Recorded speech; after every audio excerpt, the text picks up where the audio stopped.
Hello and welcome back to another episode of Fully Booked, the Hidden Gems author podcast, which Craig Touch and myself, Roland Hume, chat some of the interesting figures and leading lights of this crazy industry of writing and publishing. And today we are very, very honored to have a special guest, Dr. Ravi Iyer, who is a three-time TED talker, an author, a physicist, not a physicist, sorry, a physician, a doctor, and a fascinating author of nonfiction. Ravi, thank you so much for joining us today. How are you doing today?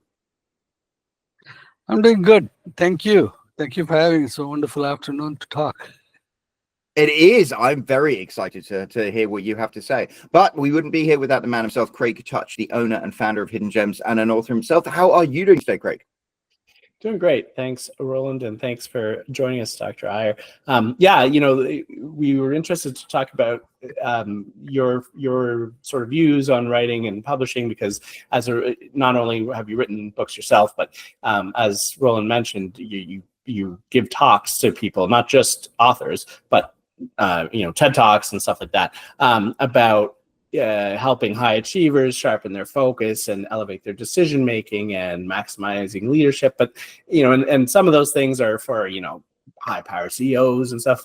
But a lot of those skills are used by authors as well. Having the ability to stay focused and make decisions about your book and your publishing career and all that stuff. So I want to talk all about those things, but let's start off with who you are and what you do and how you started writing and got into these TED Talks about all this stuff, and then we'll go from there.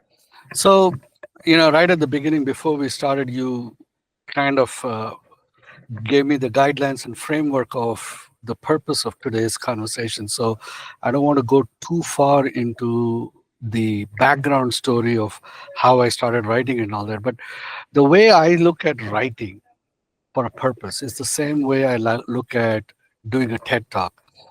Both of them have only two purposes. One is to transmit a key idea or a core set of ideas, and the second is to establish your credibility as a person who is fit to transmit the core set of ideas.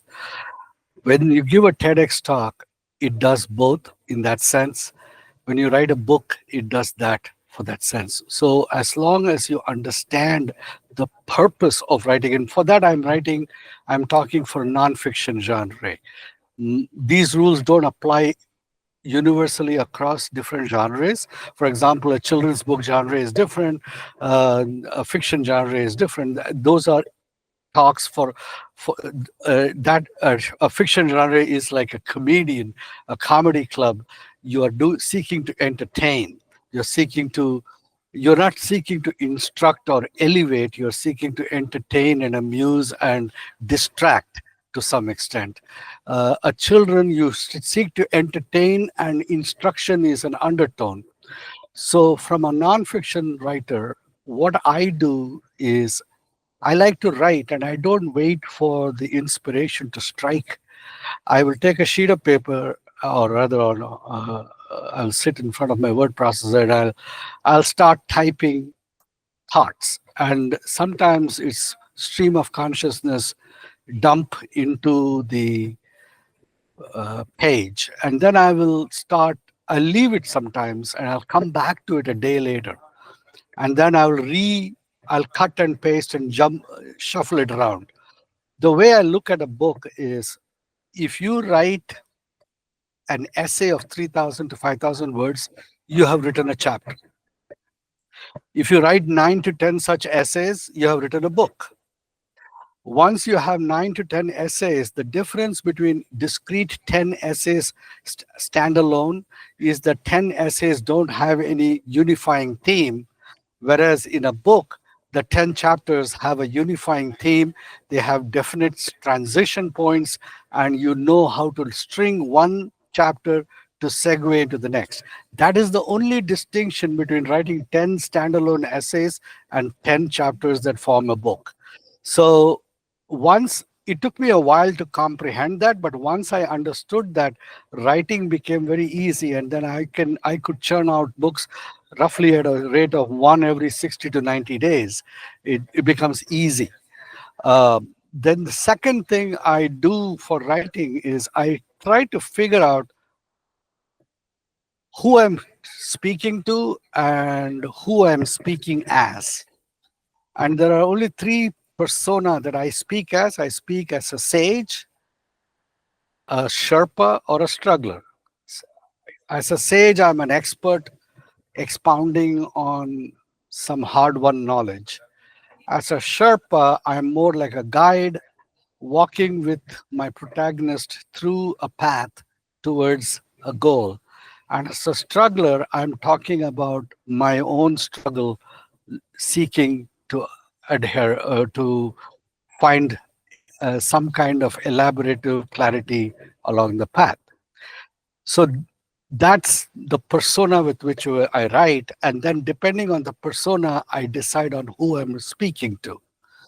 And this is very similar to a talk. You figure out what is your position and how you're talking and who's your audience and what are you trying to say to.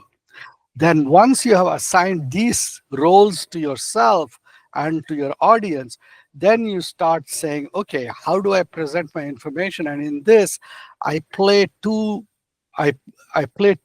major chords like a violin or a guitar. I play it across two major chords, and one is emotion, the other is information.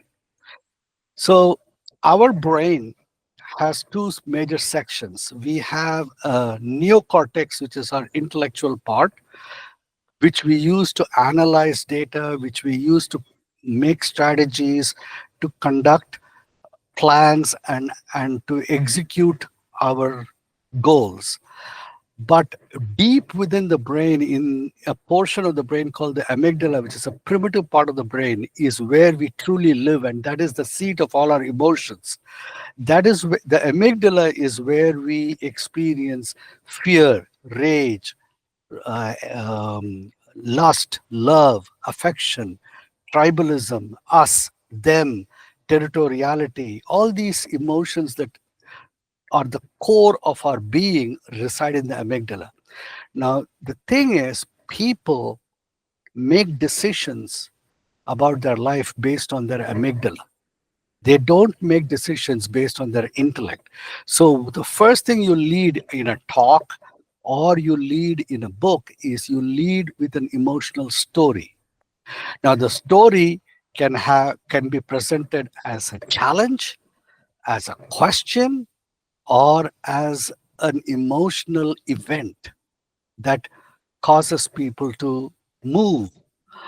Then you support that story with data, because that is what we do in our decision making. What we do is we first develop a like or a dislike to a particular situation. Then we look at our intellectual data and make decisions based upon corroborative evidence that our intellect can give analytically. This is the reason why you can have on a stage, you can have two politicians, one laying out with intense logic all the reasons why you need to vote for her, and another saying they are eating the cats, they're eating the dogs, they're eating the pets of the people who live there, and he wins. And this is the reason people decide based on emotion, not based on intellectual analysis. Yeah, that makes a lot of sense to me, and I think that's a really good example.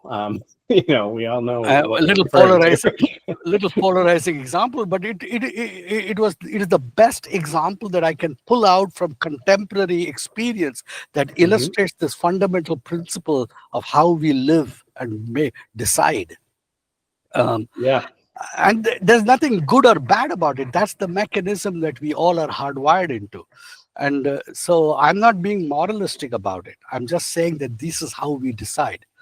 And Martin Luther King does the same thing when he stands before the Lincoln Memorial and speaks out to the crowd of 200,000 and says, I have a dream. He taps into the amygdala of the collective consciousness of 200,000 people And he speaks. He says, I have a dream that one day my children and their children will be judged not by the conduct of the characters or the color of the skin. That hits at where they live, at the emotional experience. And then 200,000 hearts echo back the same speech saying, I have a dream. And the essence of communication is not in the language. It comes from connection. And connection always happens at the level of emotion. And when two people or two groups of people are connected, a communion happens. And out of communion, communication happens. And out of communication, a community is born.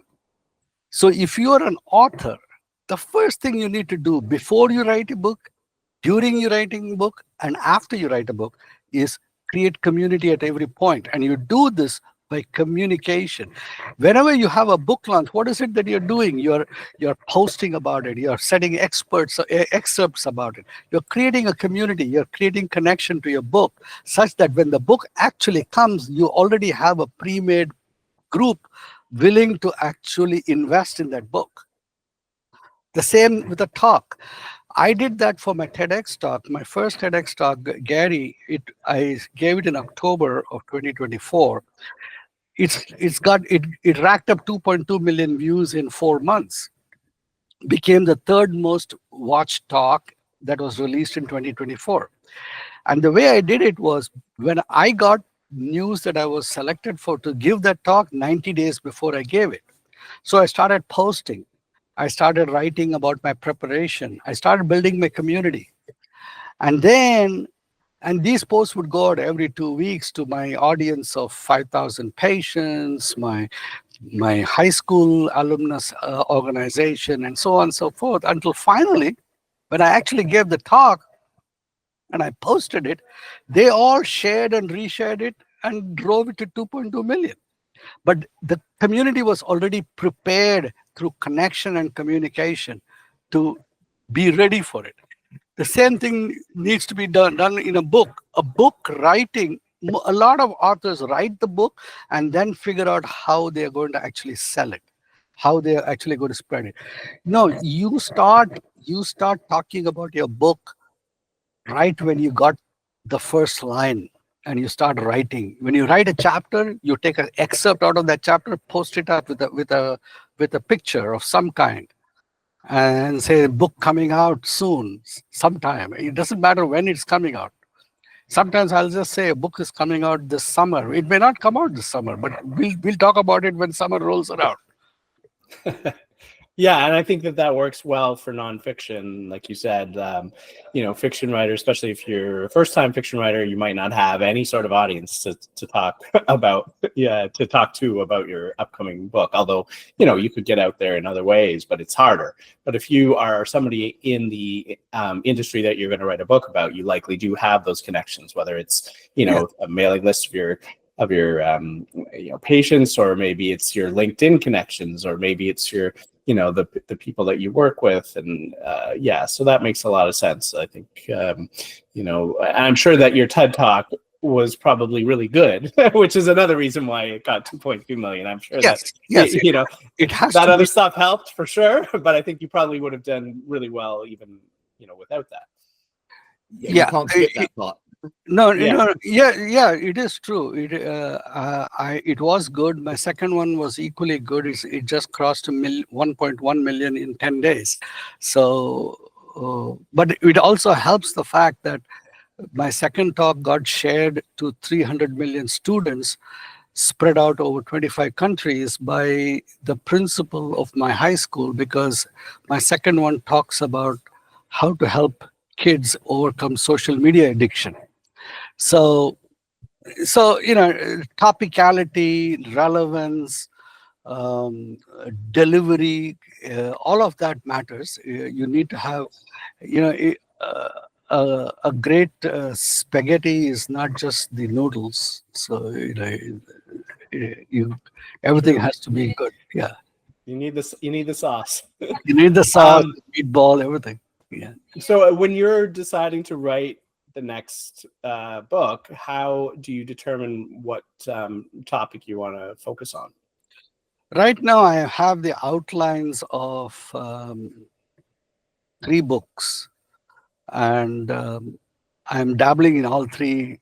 From one is called Neuroalignment, which is directly connected with the work I do in cognitive alignment, allowing it's basically neuro aligned, the science and art of high performance.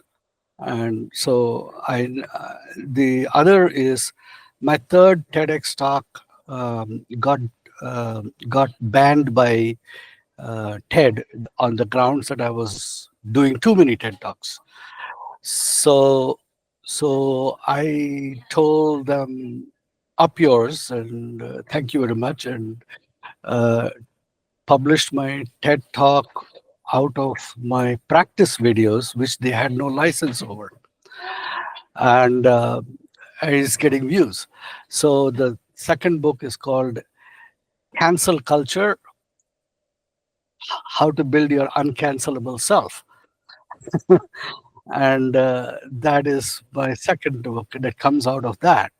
And the third book is, because I'm a physician, and too many physicians right now are upset with the pressures that they are facing from insurance agencies and so on. So they're writing a book called Win the Crowd. It comes from the image of the book cover is of a gladiator. And it borrows a line from the movie Gladiator, where Proximo tells this guy, I forget his name, the protagonist, the main gladiator hero, Russell Crowe, says, "Win the crowd." Maximus? Yeah, Maximus. You win the crowd and you'll win the freedom. So the title is "Win the Crowd: A Physician's Handbook for Fame, Fortune, Freedom, and Fulfillment." So so these are Yeah, three. and I mean, it sort of like aligns with what you were saying before, winning the crowd, winning them over through, getting Yeah. to their emotion, which is kind of what he did, right? Yeah. He appealed to their emotion, So these are 3 outlines I'm working. I mean, so that brings me to the other thing about being a nonfiction. You have to find your core theme and stick with that, and then build variations on that. I'm sorry I cut you off. I didn't mean to. No, I was just saying, like, it makes a lot of sense, what you were going through before in terms of, the parts of your brain that emotion is driven by, the amygdala, Amygdala. the fact that you want to hone in on appealing to that, and it made a lot of sense to me, because that is really what it captures people at first. If you hear somebody giving a talk about something and they're very dry and all they're doing is presenting the data, in one perspective, somebody would be like, okay, yeah, they gave all the important information, but it's harder for people to sort of remember that and think about that later, if there wasn't also some sort of emotional connection built during that discussion. So it makes a lot of sense that your book should work the same way. Even in nonfiction, though, the principles are same. For example, my textbook example that I refer to is Scheherazade in Arabian Nights. So Scheherazade, Princess Scheherazade, uses this whole idea of story with an underlying theme to captivate the Sultan and forestall her own execution night after night for 1,001 nights. And to that extent, the Arabian Nights stories are all fiction, but they have an element of nonfiction in it. There is a purpose, the purpose being her own survival, but a hidden subtext of that purpose is Shehrazade's desire to actually transform the heart of the Sultan from a vengeful, wronged husband who was betrayed by a previous queen to someone who is open to the beauty of life and the willingness to trust a relationship with somebody else. That was the purpose. And to that extent, the Thousand and One Nights in the Arabian Night stories are the textbook example of a perfect blend of fiction and nonfiction. They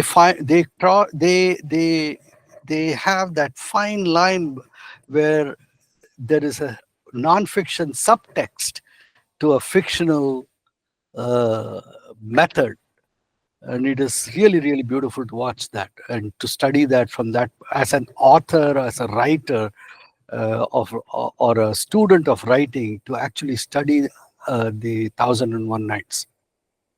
I find that fascinating. I mean, I'm very interested looking at your book. Say the Reaper's Dance, for example. People have gone on about your storytelling in that, even though that is a non-fiction book.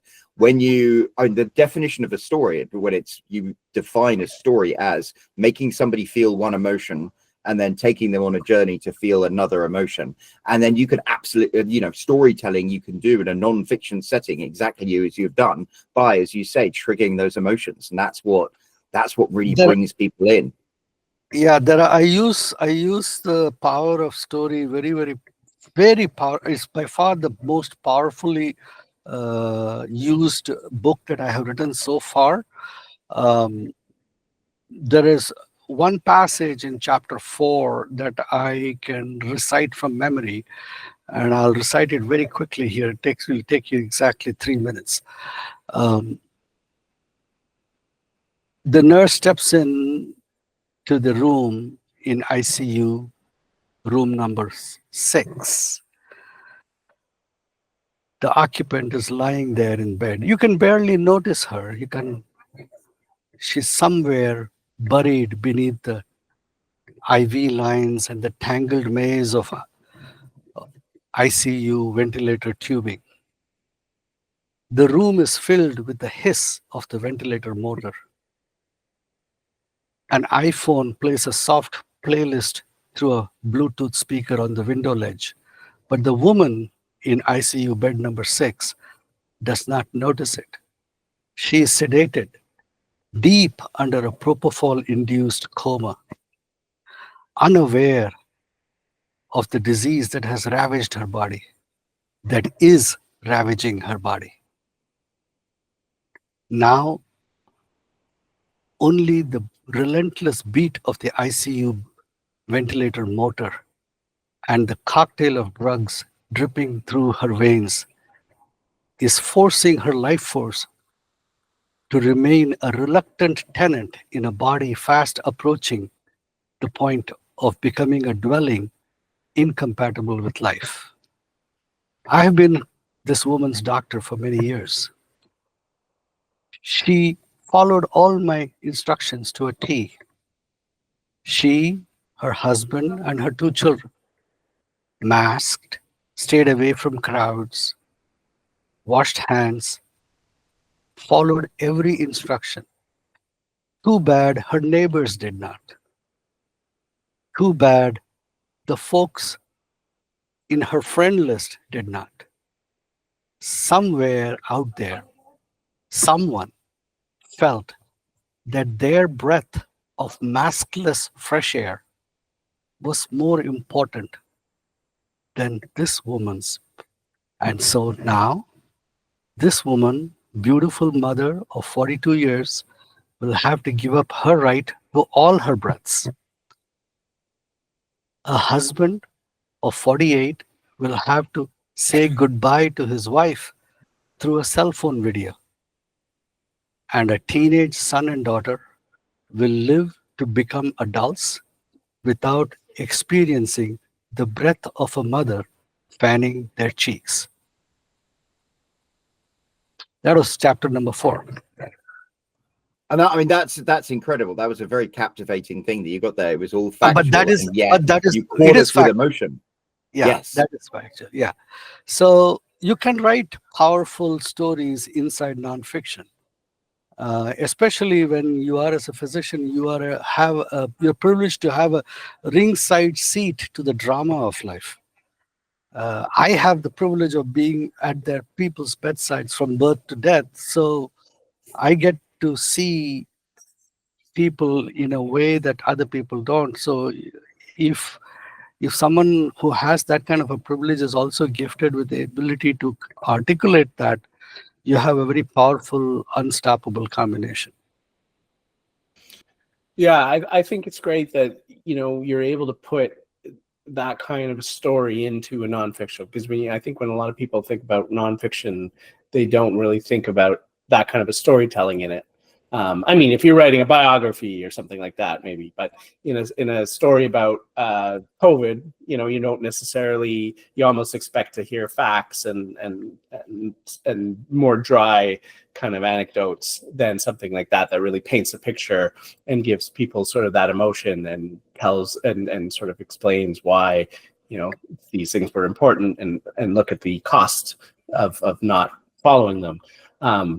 So I think, yeah, it's really interesting, well done piece, I think, there to put into something that's typically a nonfiction book. Yeah, can totally see how that you know resonates with people more than. Yeah, both ways, you know, because that particular episode in the history of mankind was very, very divisive in many ways. So Yeah.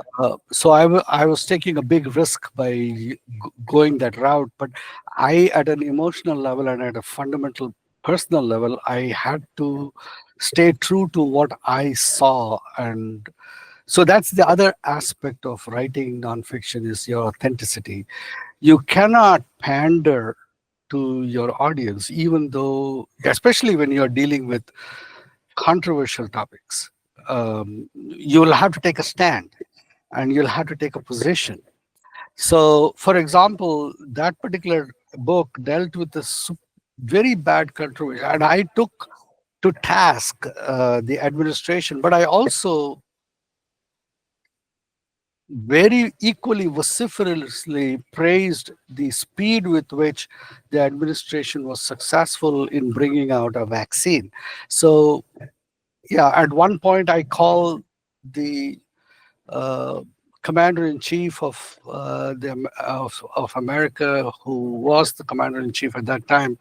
Uh, I equated him to Nero, fiddling while Rome burnt. While at the other time, I also said that nowhere in the history of mankind has anyone ever gone from concept to finished vaccine in 8 months, and they did it. So you got to give him credit for that.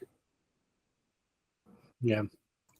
I think, you know, even if the fact isn't popular, you know, you still tell it. And even in that story, you know, people might still feel like, oh, I shouldn't have had to, you know, wear a mask, or I shouldn't have had my rights, blah, blah, blah.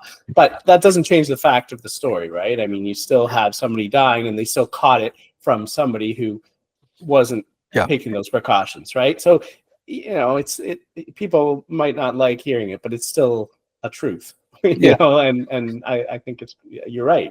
If you're going to write nonfiction, then you have to tell the truth. Otherwise, it is fiction. Yeah. Yes. Yeah, that's right. Okay. So, go ahead. Well, I was just going to say, you say you write every day and you've got that discipline. And once, Craig, if I'm taking things off on a tangent, but I would love to know about that. I mean, being able to write consistently every day or on a regular basis it's a discipline. And to not wait for inspiration is a discipline. How do you do that? And what does your writing process look like?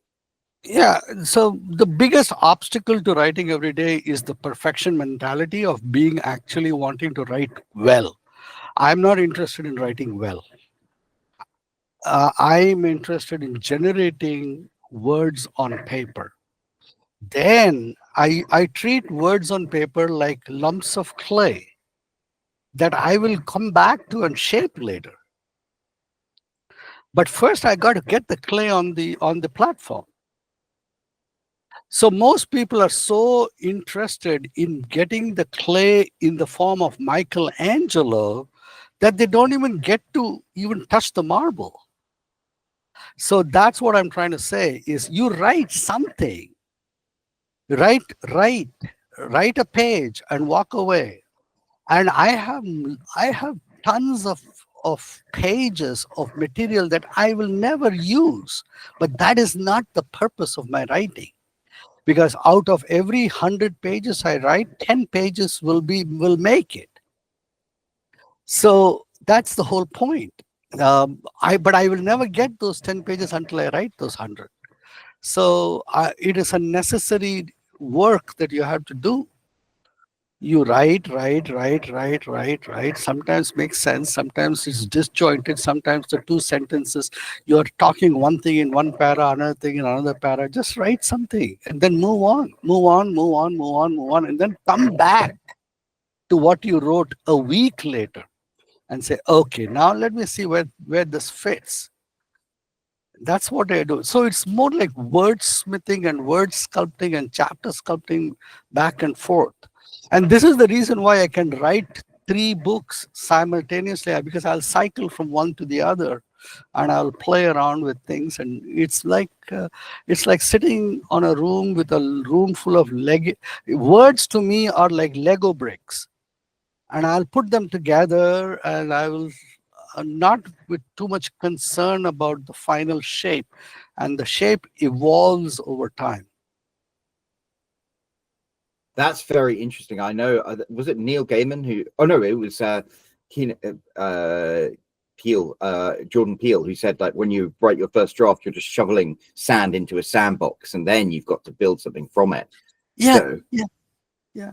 How long does it take you from the first page, the first draft? How long does it take you to write a first draft? And then what is your process after that, once you've got all the sand in the sandbox? So the first thing I do is write an outline, which is just basically chapter headings. So I have 10 essays. Then I'll start. Like, for example, right now I'm stuck for at least now for 45 days. I have not made any progress on one particular chapter. I'm just stuck. The other thing is I'm blessed in not having, my timeline is infinite. So I'm not really sitting here and saying, oh my God, I have to do something. As long as I recognize that I'm stuck and that I'm trying to work with it, it's okay. Some people are saying, oh, I didn't write a page. No, sometimes you're stuck, and then you experience the stuckness. So there is a much more, how do I call it? A much more merciful aspect to yourself. You don't kill yourself because you can't generate, but at the same time, you generate something or the other. Yeah, I think a lot of this is something that we've talked about a lot, is that idea of writing that first draft and just getting it all out as quickly as possible without self-editing, because that slows you down, right? Yeah. So it's very much what you're talking about. You just get it all out, tell yourself the story, and then come back and massage it into something that works. And I think it makes sense when you're working on nonfiction and you're working on related topics, how you can write about multiple things at once, because it's sort of all in one. It's not like taking your headspace out and saying, oh, I'm going to write a romance here, I'm also going to write a horror at the same time. That would be maybe a little harder, to always move that headspace around, and you wouldn't really be taking pieces from one and putting it in the other. But if you're writing nonfiction and related topics, you can do that. And I think that makes a lot of sense. The other thing I do is I use Otter AI a lot. So what Otter AI allows me to just speak, and it will convert it into text. So I'm driving for 45 minutes. I have my Otter AI on my phone on, and I'm talking as I'm driving. And all of that is generating text that later on goes into my writing too. So I generate volumes of text that I'll then play around with to construct. Right. And now, That's really interesting. You're one of the experts on a lot of these topics, but with nonfiction, sometimes you want to get someone else to read it. Do you end up showing this to peers and such to? Yeah, I'll send it to my friends. And I have a lot of professional friends in my friend circle, and I'll just send them an advanced PDF file and ask them to just take a look at it and read it and send it back to me and things like that. In public, so far I have not gone the publisher route. I just went on Amazon and published it, because the one thing I realized over time is that publishers, the only thing they do for you is to market you. And nowadays, publishers don't even market you unless you have a market yourself. So if I'm going to bring the market, then why do I need to go to a publisher? Amazon can do it. Yeah. I mean, and we were just talking to an author recently about this, where she was saying that she was offered a publisher offered to publish her book, but they said they wanted her to self-publish first to see if there was a market, and then if there was, then they take her. It's like, what's the point of going to you at all then? Yeah. So nowadays, you see, if you look at all these publishers, whether it's Penguin or Random House or Simon Schuster, they are actually not publishing authors. They are looking at celebrities who are already known people and getting them to author a book that they can. So they're not publishing authors. What they're doing is they're doing nothing more than what an Amazon buyer or reseller is trying to do. An Amazon reseller looks at what are the trending TikTok items, and they try to stock a warehouse full of those items from China and resell it on Amazon. That's what they do. So like that, they'll find, oh, today Obama is the top draw. Okay, let's get Obama to write a book. Somebody else is a top draw. Let's get him to write a book. That's all they're doing. They're not publishing books. They're marketing personas. I mean, it's a good analogy. I think it's true. I think that's in a lot of cases they don't want to take the risks anymore, and they have their stable of authors, Stephen King or the really big names that are going to continue to sell. But I don't know how many newer authors they're pulling out of nowhere. They're pretty much, a lot of times, a lot of the biggest names start off self-publishing, and then they get a publishing deal. It's great for them. They don't have to take on the risks anymore. But I think that the rewards that they used to be able to get are much lower now. Ebooks are becoming more popular. Self-publishing is eating into their profits. They can't sell as many copies perhaps as they used to, so they want to take less risk. But and the advantage for them too is that a lot of authors think that they're only legitimized when they have a traditional publishing deal, and until that mentality fades from the author's mindset, and it is slowly, but I mean it is slow, because even readers sometimes have that feeling like, oh well, they're self-published, it must be lower quality, and that is changing over time. We're seeing that change, but that's one of those things that is taking some time to get through people's heads, but it is moving. The other thing that I would suggest to authors is know why you're writing in the first place. So for example, I am not really writing to go and brag that I sold 1 million copies. No, I'm not. I mean, if it sells 1 million copies, I'm never going to say no to it. But I'm going to, my purpose of writing is to transmit an idea that establishes my credentials in my field as an authority who knows something in this area. My field is that of coaching, mentoring, and teaching. And therefore, my books drive where I am actually making my rewards or reaping my rewards is in the coaching programs I give, in the teaching that I do, in the lecturing that I do, in getting into a visiting lectureship at a local university for their business school. So that is where my reward is, not in selling 1 million copies of Squirrels in My Brain, which is my book on how to incorporate neuro-aligned teams in in today's workforce. So some other author who's planning to sell 1 million copies, their approach is going to be different. Yeah, building authority is absolutely one of the reasons why people in the nonfiction space write. I mean, if you can say that you're the author of whatever, when you go to do a talk, you have a lot more authority than somebody who doesn't have that. So yeah, that's absolutely. We've had some discussions in the past about that very topic, about building your authority through writing.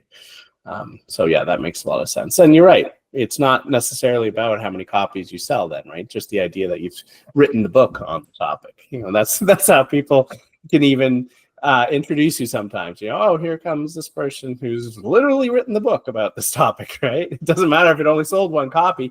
He wrote the book. So yeah, that makes sense.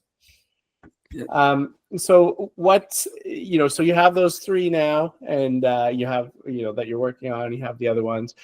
So you're not doing, you said you're not doing any more TED Talks. You said TED shut you down. I didn't even know there was a TED behind the TED Talks. Oh, TED Conferences LLC. It's the very, company. Okay, yeah. The TED Conferences LLC. It's very amusing actually, because they position themselves as the spreaders of ideas, but in actuality, they are only the spreaders of those ideas that they wish to be the sole curators of. So in that sense, they want to be the people who have the right to spread an idea. And if they find a speaker who is getting to become relatively independent, then they slowly start disengaging that speaker. In the problem with TED is the vast majority of TEDx speakers, it doesn't apply to TED, the main TED stage. They are not very comfortable handling someone in my category of people. Like, I am listed on Who's Who in America. I've spent 10 years at Harvard, been a chairman of a hospital, director of a hospice, done the stuff that I've done. I'm in a different category. So for me, giving a TED Talk is, most people go and give a TED Talk because that is the highlight of their career. For me, giving a TED Talk was a stepping stone to the work that I do, which is human empowerment, performance, things like that. So TED is a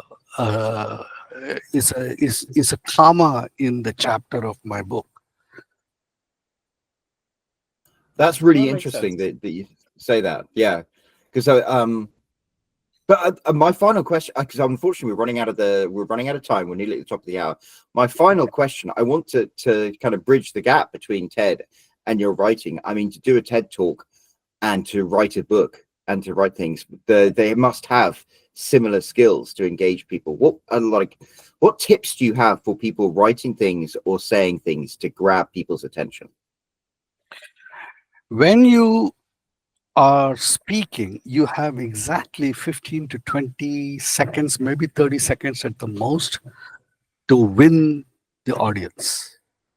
If you don't grab them in that first 30 seconds, it becomes progressively, logarithmically harder in the next 30 seconds and almost impossible by the end of 2 minutes.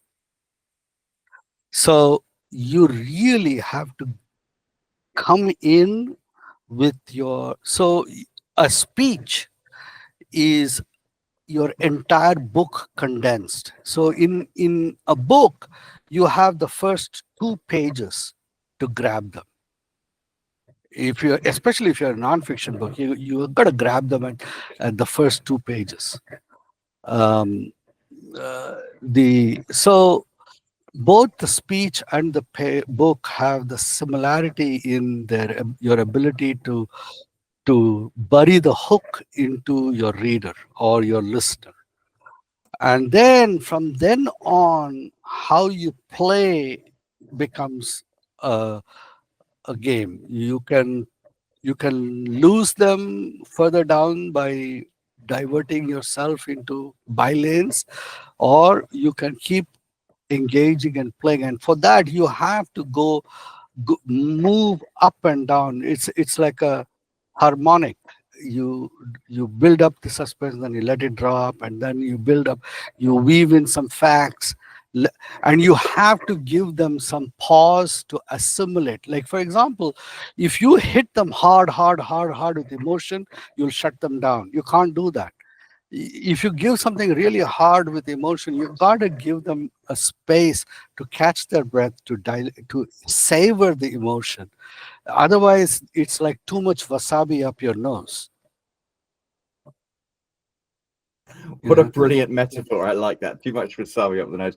Well, unfortunately, we have reached the top of the hour, so we're going to have to wrap things up. But Dr. Ravi, that was a fascinating discussion.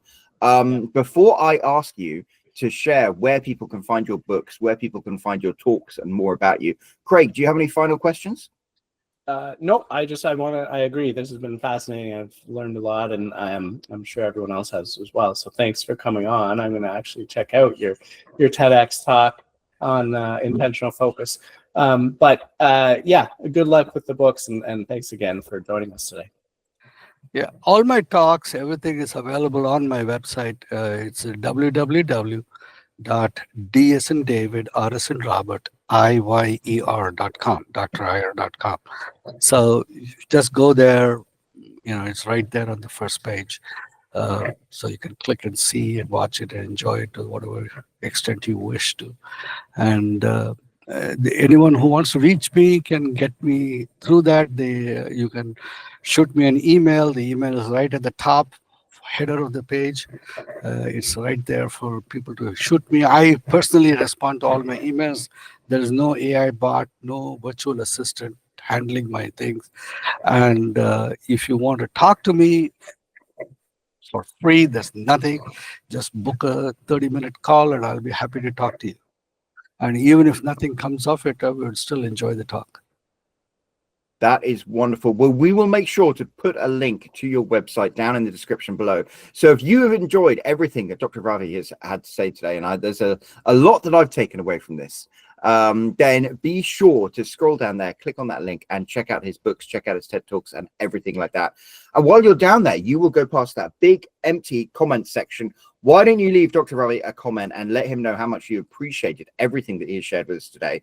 And while you're down there, hit that like button, hit that subscribe button, and there is a bell icon there you can click to make sure you are alerted every time we have a new episode of Fully Booked. And of course, we will have a new episode of Fully Booked next week. So until then, cheerio.